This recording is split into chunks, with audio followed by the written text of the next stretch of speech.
sa hapon po ito para sa ating panambahang panghapon ay welcome po sa ating church.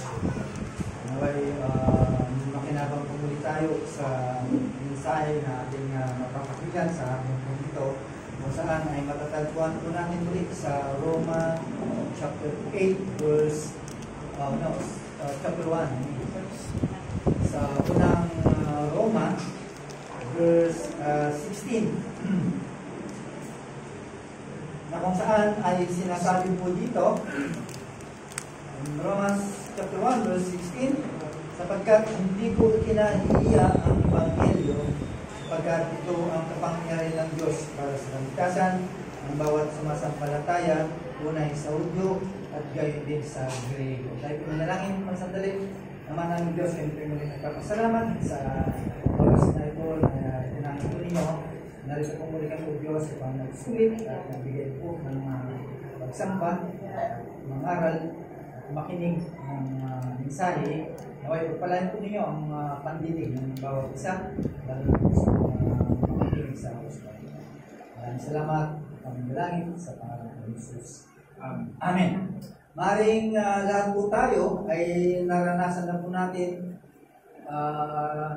kabahan sa pagiging o sa pagbabahagi ng ating pananampalataya. At yan po ay katotohanan na ang bawat isa ay lumagpas tayo dyan at naranasan po natin sa usapang maaring sa usapang kasama ang kasamahan sa trabaho, sa kapamilya, at maaari tayo po ay nagdadalawang isip at maaring sa kanilang itutugon, no?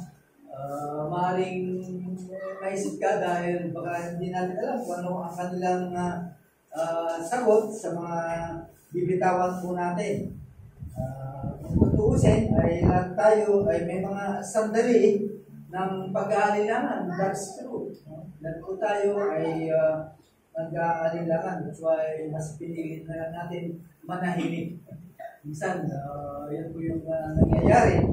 At minsan nakakaramdam po tayo ng hiya din sa ating hinahawak pananampalataya at nagbibigay po sa atin ng konsensya na hindi natin nasabi sa kanila o hindi natin may bahagi ang magandang balita para sa kanila.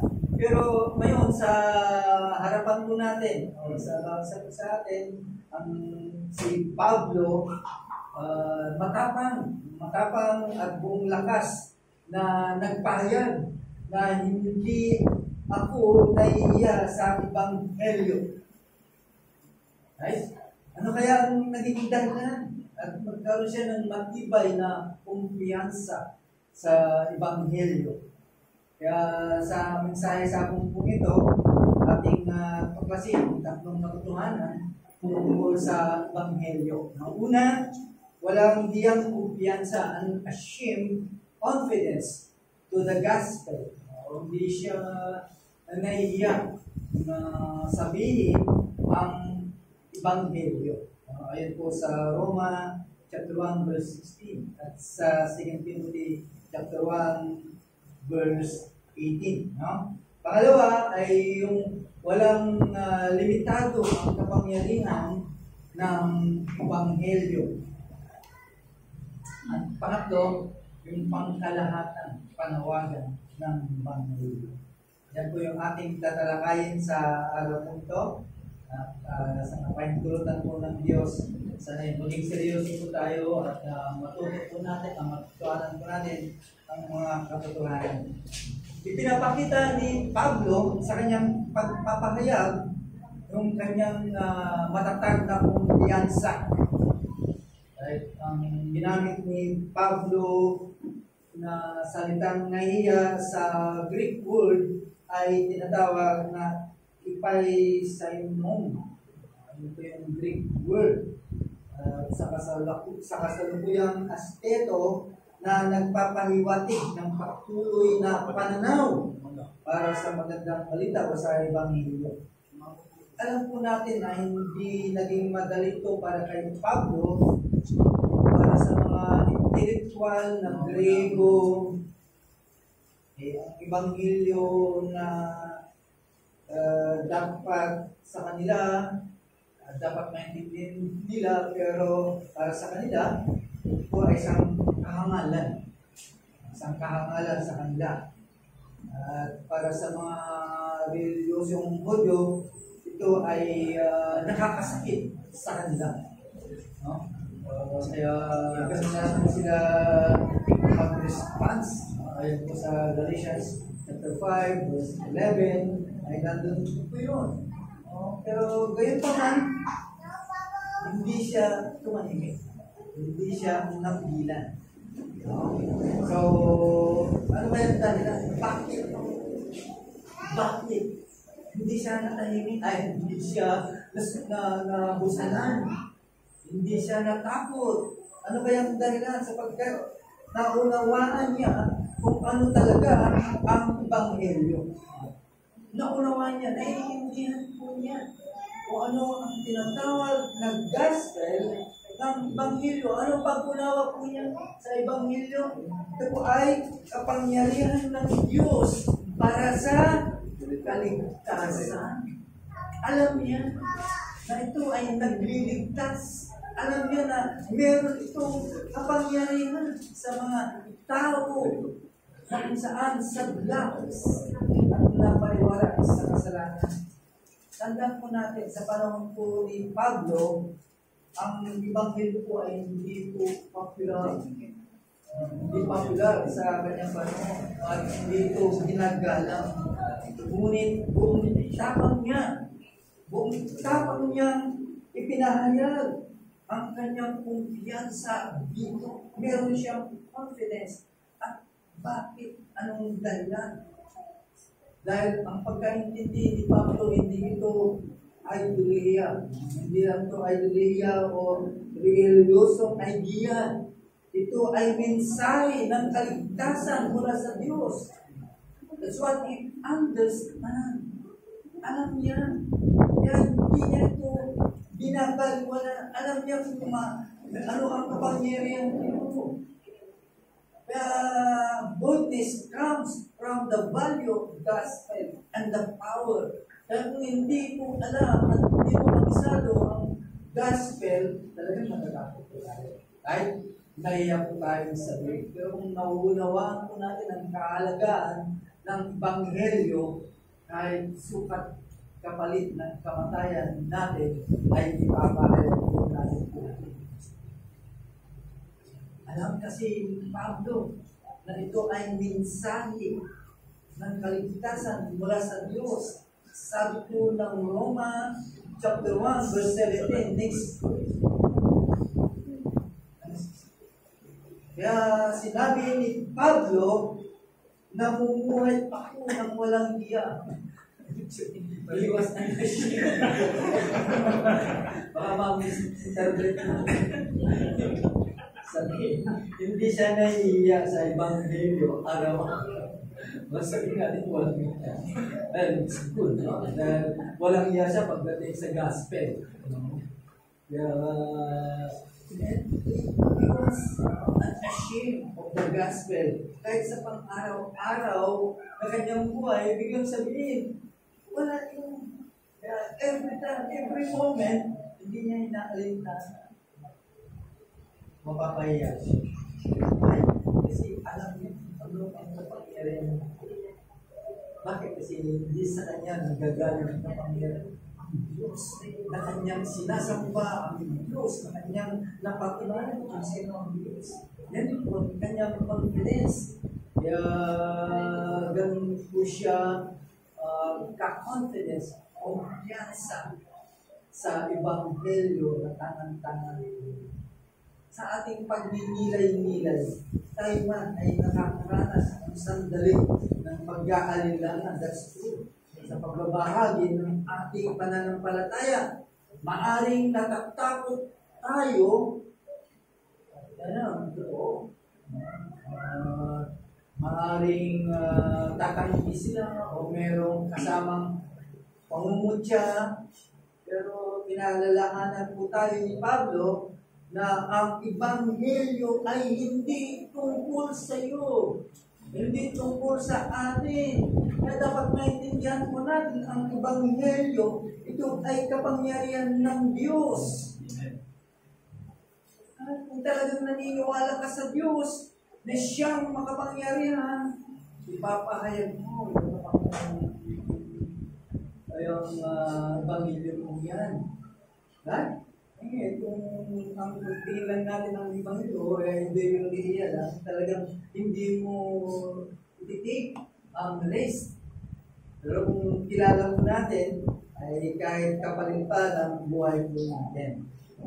Kaya para sa ating reflection, gaano ba kalaki ang ating kumpiyansa sa Ebanghelyo?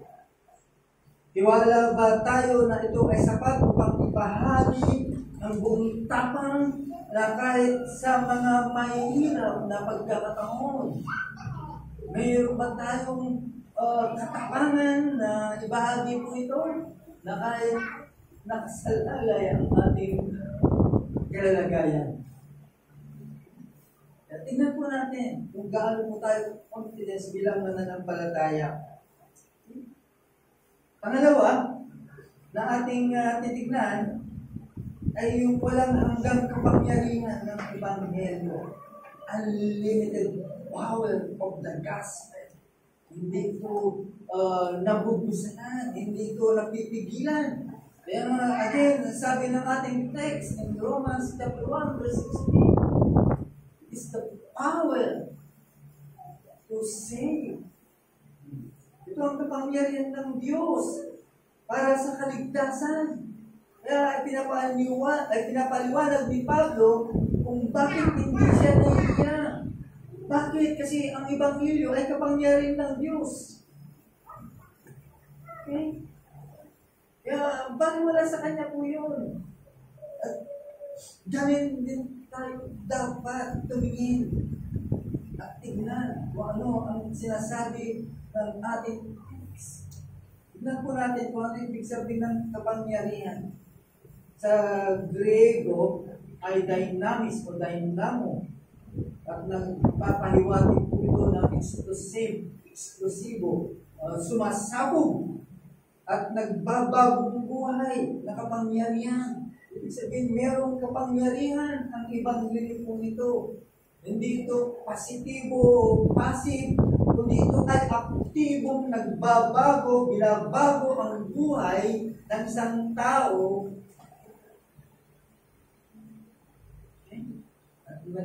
Bibigay sa iyo ng panibagong buhay. Magkakaroon ka ng identity in Christ. Then again, sa 2 Corinthians chapter 5 verse 17, ay bagong nilalang. Kaya yun ang trabaho ng Ebanghelyo. Alam po natin kung ano ang magagawa ng Ebanghelyo ay hindi po tayo magkakaroon ng alinlangan para sabihin sa kanila. Bakit? Kasi nagbibigay ito, nagpapakita ito ng kapangyarihan. Ito ay walang katapusan. Hindi ito na utulos. Kahit wala na po tayong skill, doon pa rin ang kapangyarihan ng Ebanghelyo.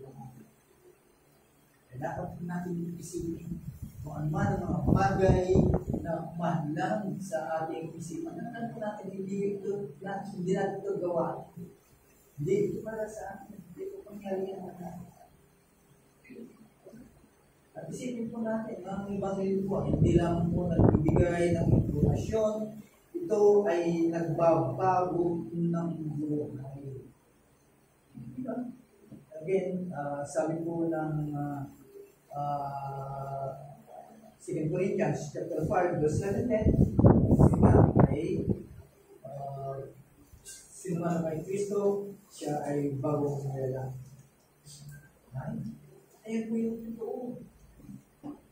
Bukod dito, ang Ebanghelyo ay nagdadala ng kaligtasan sa pamamagitan ng pagliligtas sa atin mula sa parusa ng kasalanan. Diba? Niligtas po tayo mula sa parusa ng kasalanan ayon sa Roma chapter 6, verse 23. At nililigtas din po tayo sa kapangyarihan ng kasalanan ayon sa Galatians chapter 2, verse 20. Siguro naman nakarinig na po tayo ng mga kwento ng isang dating kriminal at nagbago matapos marinig ng Ebanghelyo sa loob ng ilang buwan. Marami nang nangyari at walang nakaisip na siya ang nagbago, siya ang nagpabago sa taong yun. Pero ang may gawa ko ito ay yung Ebanghelyo na pinakain ko sa kanya. Kaya hindi ito gawain ng tao, kundi ito gawa po ng Diyos. Kung gawain po natin ito, talagang mahihiyak po tayo dahil baka mamaya walang magiging kapangyarihan ng Diyos. Maaaring magkakabiling po tayo dahil tangan po natin ang ating sarili na kaya po natin baguhin ang sinuman na mababahaginan po natin. Pero kapag nagtitiwala po tayo na ito ay gawa ng Diyos, ay magbibigay po sa atin ng confidence o kumpiyansa. Para sa ating reflection, minsan naramdaman din natin na parang hindi sapat ang Ebanghelyo, right? Akala po natin parang hindi epektibo ang Ebanghelyo. Siyempre, umaasa po tayo sa mga magagarang presentasyon o mga matatalinong argumento. Right? Minsan, yun ang tinatanganan po natin. Ngunit, napapalalahanan po tayo ni Pablo na ang kapangyarihan ay nasa Ebanghelyo mismo. At yan ang sinasabi po ng 1 Thessalonica, chapter 1, verse 5.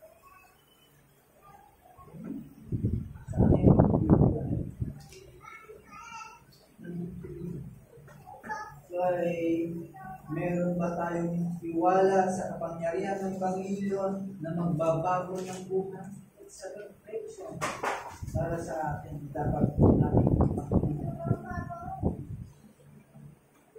Parang mga pakigil ng kapangyarihan ng Panginoon.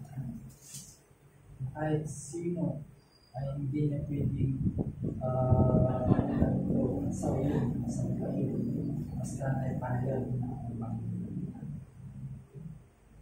Hindi rin natin malilimitahan ang pangyarihan sapagkat ang Diyos siya ang Diyos ng Panginoon. Kaya huwag tayong umasa sa ating kakayanan. Bakit tayo umaasa sa pangyarihan ng Diyos ang bigay ko sa atin para tayo maging humble?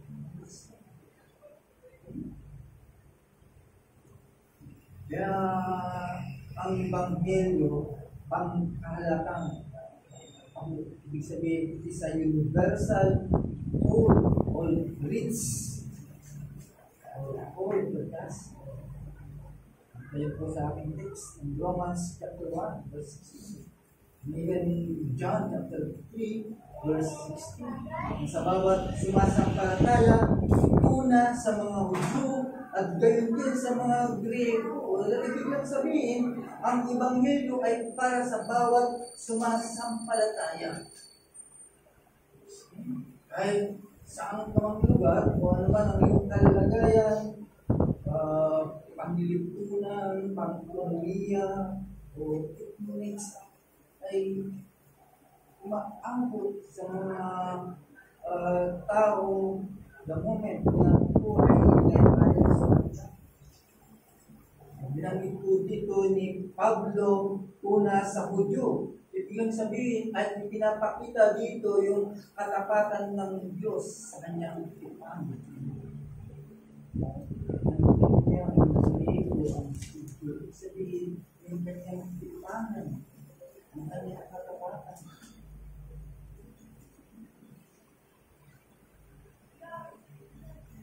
Ganun din po, kahit yung mga na mga nagsama-sama, ibig sabihin, ito ay binibigyan din ng pangdaigdigang sakop ng Ebanghelyo. sabihin nakakarating because it is a universal all or universal needs na abot ang sinuman mga tao. Kaya tayo magiging masipag sa pagbabahagi ng bagay. Kaya makikita po natin yung tinatawag na equal vote at yung response. Alam po natin, bagamat ang Ebanghelyo po ay pinapahayag sa lahat, hindi lahat ay tutubuan dito. Hindihan po natin po yun. Tanging ang mga epektibong tinawag ng Diyos ang lalapit sa pagsisisi at pananampalataya. It's an equal vote. Yung sinasabi ko ng 1 chapter 6 verse 37 hanggang verse 44. Nakikita ko natin ito.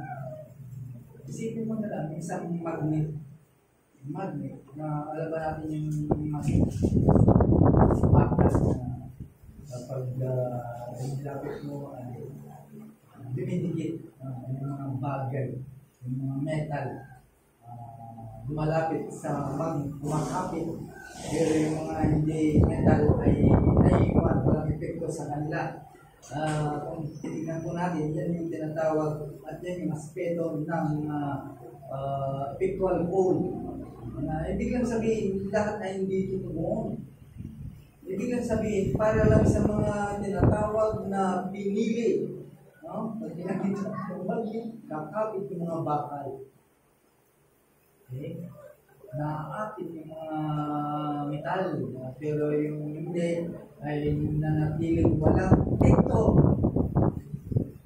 Yun po ang panawagan ng Ebanghelyo. Kaya dapat po natin isipin o magkaroon po tayo ng reflection regarding this. Isipin po natin, nalilimitahan ba natin minsan kung kanino natin binabahagi ang Ebanghelyo? Namimili mo ba tayo na kung saan? Ay ito yung gusto kong bahaginan ng Ebanghelyo. Minsan, magkakaroon po tayo ng limitasyon. Hindi natin inaabot yung iba. Right? Maraming iniisip natin, ang isang tao ito ay sobrang makasalanan, kaya lagtawan ko na. Ba hindi ko kaya? Baka kung ano ba ang gawin? Ganyan po tayo nagtatangin. Minsan, at namimili ang iba pang mga Kristiyano na kanilang babahagi. Tingnan po natin, ang Ebanghelyo po ay hindi nalilimitahan. Hindi nalilimitahan ang pagpili ng tao. Ituloy po natin na ipahayag ito sa lahat. Responsibilidad po natin na ibahagi po ito sa kanila. Okay? At magtiwala po tayo sa Diyos na Siya ang magdadala ng kanyang mga inira. Ang trabaho po natin. Ang trabaho po natin idalhin at magtitiwala po tayo sa Diyos na Siyang gigilos. Dahil Siya naman talaga ang Siya ang ang gagawin lang natin ay gawin po natin yung ating mandato o responsibilidad bilang mga Kristiyano. Kaya nga ang Roma chapter 1 verse 16 ay makikita po natin po dito ang tatlong katotohanan tungkol sa Ebanghelyo. Kapag yun po ang ating nakikita, hindi po natin, hindi tayo mag-aalilangan na ito po ay bahagi sa kanila. The reason kung bakit nag-aalilangan po tayo or something na tayo nagtakot because we don't know the value or the power of gospel. Ngayon ang dahilan. Bakit minsan hindi po natin nagagawa. Or ginagawa natin because pagulit po natin. Parang gano'n, no? Gagawin ko ito dahil gusto kong makita nila na ginagawa ko natin. Ibig sabihin, nagre-rely po tayo, nagkakaroon po tayo ng self-reliance. Pero kung titignan po natin ito ang mangyarihan ng Diyos, walang makakapigil po sa amin. Right? Si Pablo ay hindi siya nahiya. Yun yung straight ng Pablo. Gawin siya ng kumpiyansa. See? Dapat tularan din natin siya na magkaroon tayo ng buong tapang na magtiwala sa halaga ng Ebanghelyo. Na dapat po nating gayahin ang ginagawa ni Pablo. Ang ginagawa ng mga naunang Kristiyano. Right? Sa kabila ng kanilang katapangan, kapalit ng kanilang mga buhay. Right? Kapalit ng kanilang mga ari-arian. Kapalit ng kanilang mga mahal sa buhay. Hindi yun the plan. Sabi ng nagtuturo sa amin sa private class, wala na yung ganong bagay, na wala na yung ganong encouragement. Kaya gusto niya may balik. Kaya ginigising niya ang mga Kristiyano pagdating sa Ebanghelyo, pagdating sa pagpapahayag ko. Nakatulog na.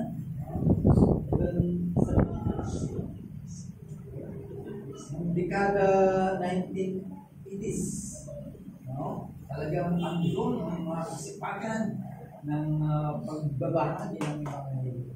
Pagdating ng 90s, 20s, so, okay, siguro pahapyo lang ang ibig sabihin ng pagkaintindi ng Ebanghelyo. Pero ganun pa man, ay hindi pa rin lahat. Right? Kaya yun ang nakita niya. That's why Paul have confidence. Kaya hindi siya nahiya, hindi siya natakot na maibahagi po. Dapat mo natin tularan ang buong tapang at pagtitiwala sa halaga ng Ebanghelyo. Nakita din ni Pablo na walang hanggang kapangyarihan. Nakita niya at mismo sa kanyang sarili ay naranasan niya na mayroong pagbabago ng buhay. Pagbabago ng pananaw. Mismo naranasan niya. And din ay naranasan din natin.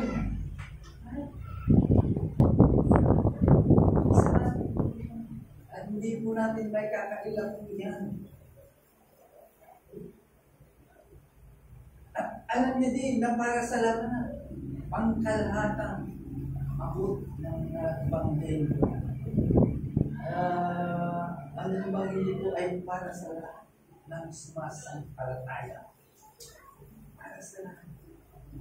Wala pong pinatani. Kaya nga, inahamon tayo ni Pablo. Inahamon tayo ng katapangan ni Pablo na mamuhay ng katulad ng ginawa ni Pablo.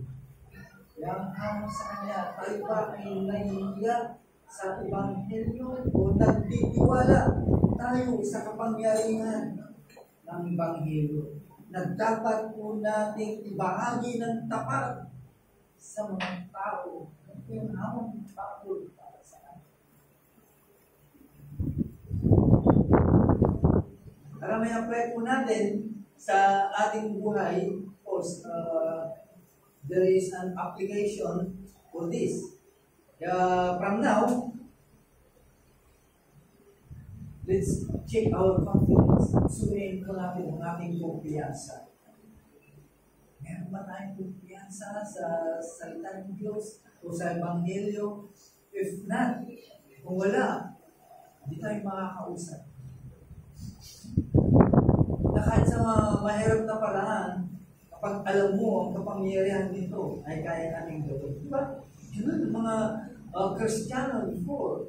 Talagang walang pakundangan. kahit kamatayan. Okay? I remember when I was in Saudi, alam mo, bawal talaga doon. Okay? Lahat ng mga simbahan ko doon, may mga detector. Okay? Wala nang mabiling detector, lalagyan lang sila ng lakad. Na kapag nagalaw yun, meron intruder. Okay? Kahit mga nandyan ng mga mutawa, talagang mahayo ang mga Kristiyano.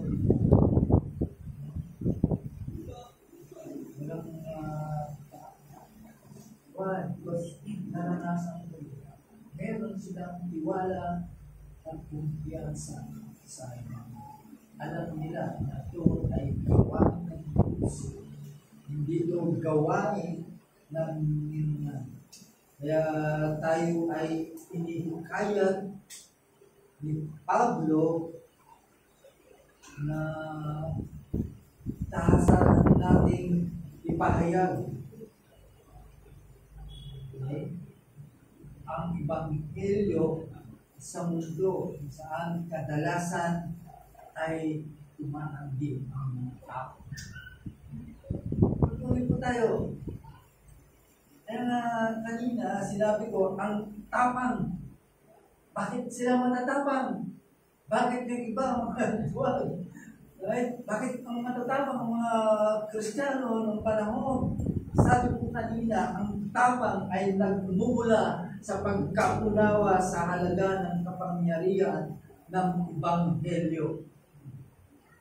Nagkakaroon po tayo ng boldness na we value kasal at yung kapangyarihan. Yan ang magtutulak sa amin. Magtutulak sa amin. Kaya ibahan mo. Dapat magkaroon tayo ng tiwala sa kapangyarihan ng Diyos. Ang Ebanghelyo ay hindi nakadepende sa karunungan o galing ng tao.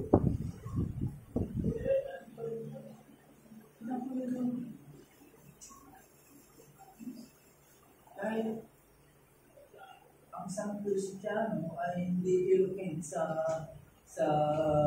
pagsasalita. Hanggang moment na yung bahay niya ang tunay na gospel na meron na kapangyarihan. Dahil trabaho ng Diyos. Kaya kikilos po siya.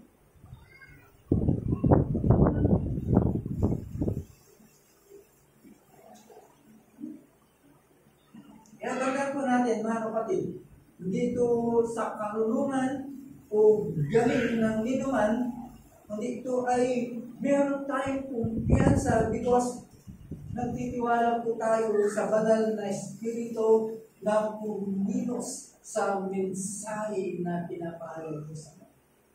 Yan. Naniniwala po tayo na trabaho ng banal na Espiritu para indik yung tao na nabahaginan mo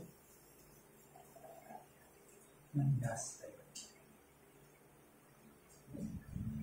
Kaya manangan po tayo mga kapatid sa gawain ng Diyos sa kaligtasan.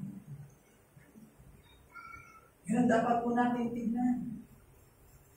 Magtiwala po tayo na ang Diyos ang nagliligtas sapagkat ang kaligtasan ay hindi nakapase sa gawa kundi buo sa gawain ng Diyos sa pamamagitan ng Ebanghelyo. Ephesians chapter 2 verse 8. Ito yung sinasabi. Kaya pagkuhan po ito ay nagbibigay po sa atin ng pagpakumbaba at nagbibigay po sa atin yan sa kakayahan ng Ebanghelyo na abutin kahit di nakapagpas.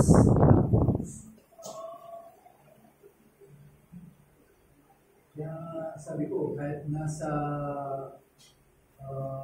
kulungan, yun yung mga nakikisa.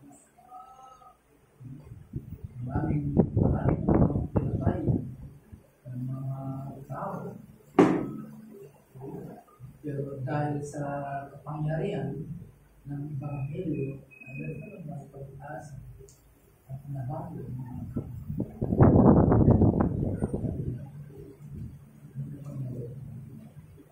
at ipinapakita rin din yung tabang at kumpiyansa ng isang Kristiyano para ibahagi yung magandang balita. Ay maliwanag po sa amin. Ay yan ay napagkuhanan na po natin sa sarili natin. Kaya hindi tayo kasing tigas ng mga nasa kulungan, ay pares na rin natin po ito. Dahil ang kasalanan, talagang pinatigas po tayo. Pero inabot ka ng Ebanghelyo. Ano nangyari? Karoon ng pagbabago sa iyo. Diba? Hindi naman yung tao, ang trabaho nila is iabot sa iyo. Bibigay sa iyo ang Ebanghelyo. Sino sa aba nating kalalagayan, sa aba ng kanilang kinalalagyan ng mga tao. Ginagawa ng tao dito, kanyang ginawa is ng kanyang ambag ay dalhin ang gandang balita ng as nakita nila paano mga pangyayari ng Ebanghelyo na tanang-tanang ay nakita din po natin kung paano nila binigyan ng halaga ng tawag ng Ebanghelyo. Meron sila kumpiyansa. They have confidence. Yan lang ang kulang po sa bawat sa atin. Yan lang po sa mga ibang Kristiyano magkaroon ng tiwala sa kapangyarihan ng Ebanghelyo. Yan lang ang kulang. Hanggang tayo na lumusong, hanggang tayo na bahagi sa kanila, but sometimes wala pa tayong tiwala sa dala-dala natin na magkaroon na ng kumpiyansa sa message. At yan po ang nagiging dahilan. Kaya nagkaroon ng devaluation ng gospel in our time. Nagkaroon ng paglabnaw ng panahon ng lahi. Dahil nawawala na ang kanilang tiwala sa Ebanghelyo. Ang ginagawa ay kanya-kanyang presentation nila. Kanya-kanyang eloquence sa galing ng pananalita.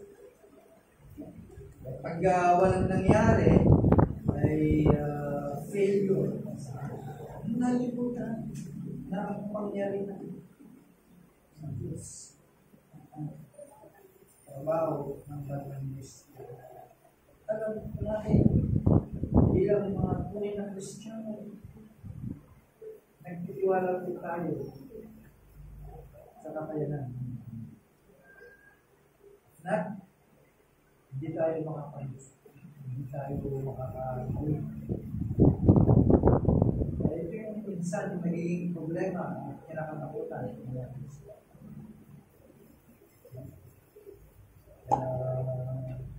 Hindi isang pangyari niya pangyari niya. Yan ang dahilan. Kaya again, nais ni Pablo na duplicahin po natin po siya dahil alam niya at alam din natin.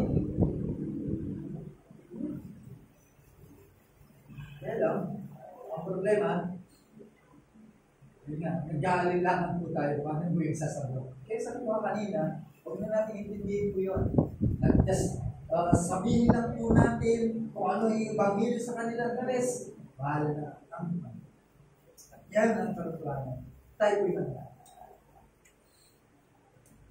kami po, Diyos po rin nagpapasalamat sa paalala mo sa lugar. Kami po ay nakaranas din po ng kapangyarihan ng Ebanghelyo. Kaya kami narito kasama mo na sumasamba po sa inyo. At kasama din na tagapagmana ng kalangitan sa po ang ipinangako ng Ebanghelyo. At sana din po Diyos, ang kumpiyansa po namin ay mananag po kami. Hindi sa aming mga sarili, hindi ang kapangyarihan ng Ebanghelyo po.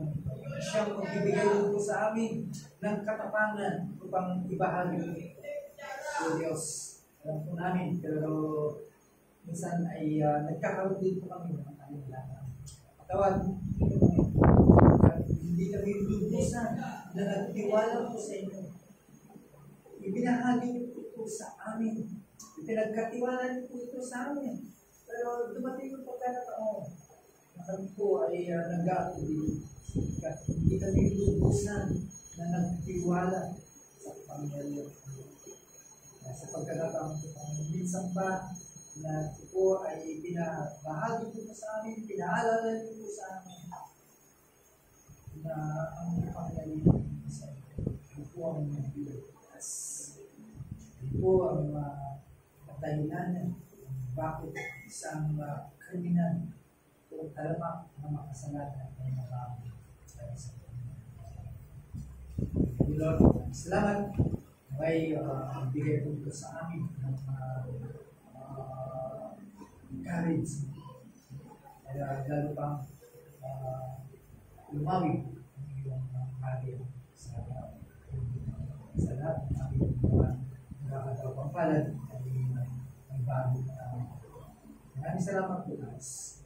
Ito ang dalangin sa pangalan ng Jesus. Amen.